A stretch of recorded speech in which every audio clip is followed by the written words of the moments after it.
আলাইকুম। সবাই কেমন আছেন? আশা করি সবাই ভালো আছেন। আজকে মাছ কাটতে এবং রান্না করতে আপনাদের সাথে কিছু হাদিস শেয়ার করব। অবশ্যই মনোযোগ সহকারে শুনবেন। প্রত্যেক মুসলমানের উচিত আল্লাহর উপর ভরসা করা। রাসূলুল্লাহ সাল্লাল্লাহু আলাইহি ওয়াসাল্লাম বলেছেন, যদি তোমরা আল্লাহর প্রতি যথাযথভাবে ভরসা করো, তাহলে তিনি তোমাদেরকে অনুরূপ রিজিক দান করবেন, যেরূপ পাখিদের দিয়ে থাকেন। তারা খালি পেটে বের হয়ে যায় এবং দিনের শেষে ভরা পেটে ফিরে আসে। তিরমিজি, ইবনে মাজাহ, মিশকাত শরীফ।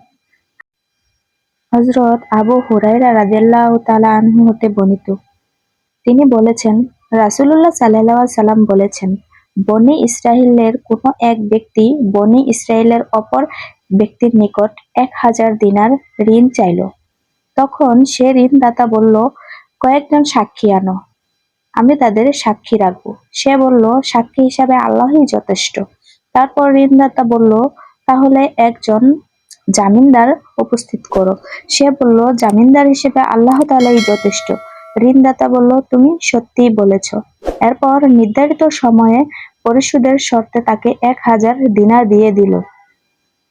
তারপর ঋণ গ্রহীতা সামুদ্রিক সফর করল এবং তার প্রয়োজনে সমাধান করে সে যানবাহন খুঁজতে লাগলো, যাতে সে নির্ধারিত সময়ের ভেতরে ঋণদাতার কাছে এসে পৌঁছতে পারে। কিন্তু সে কোনো যানবাহন পেল না।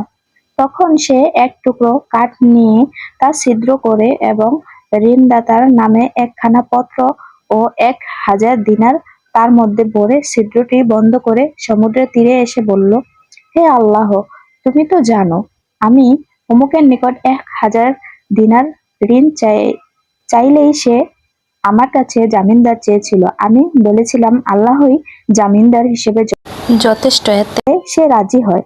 তারপর সে আমার কাছে সাক্ষী চেয়েছিল। আমি বলেছিলাম সাক্ষী হিসেবে আল্লাহই যথেষ্ট, তাতেও সে রাজি হয়। আমি তার ঋণ যথেচ্ছ সময় পরিশোধের উদ্দেশ্যে যানবাহনের জন্য যথাসাধ্য চেষ্টা করেছি, কিন্তু পাইনি। তাই আমি তোমার নিকট সোপন করলাম।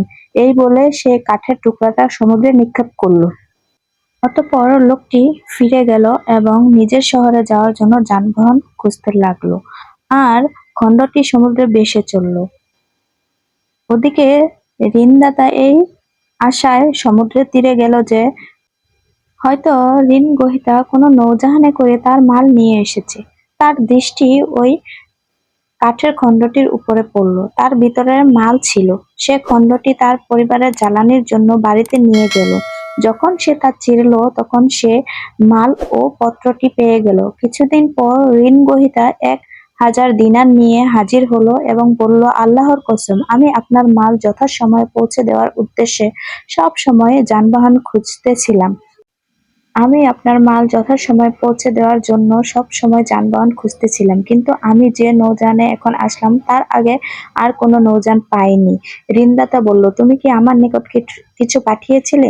ঋণ গ্রহীতা বলল, আমি তো তোমাকে বললামই যে এর আগে আর কোনো নৌযান আমি পাইনি। সে বলল, তুমি কাঠের টুকরার ভিতরে যা পাঠিয়েছ তা তোমার পক্ষ হতে আমাকে আল্লাহ তাআলা আদায় করে দিয়েছেন।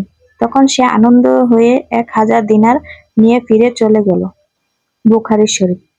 এই হাদিস থেকে আমরা বুঝতে পারি, আল্লাহ তাআলার উপর ভরসা করলে আল্লাহ তাআলাই আমাদের সকল সমস্যার সমাধান করে দেয়।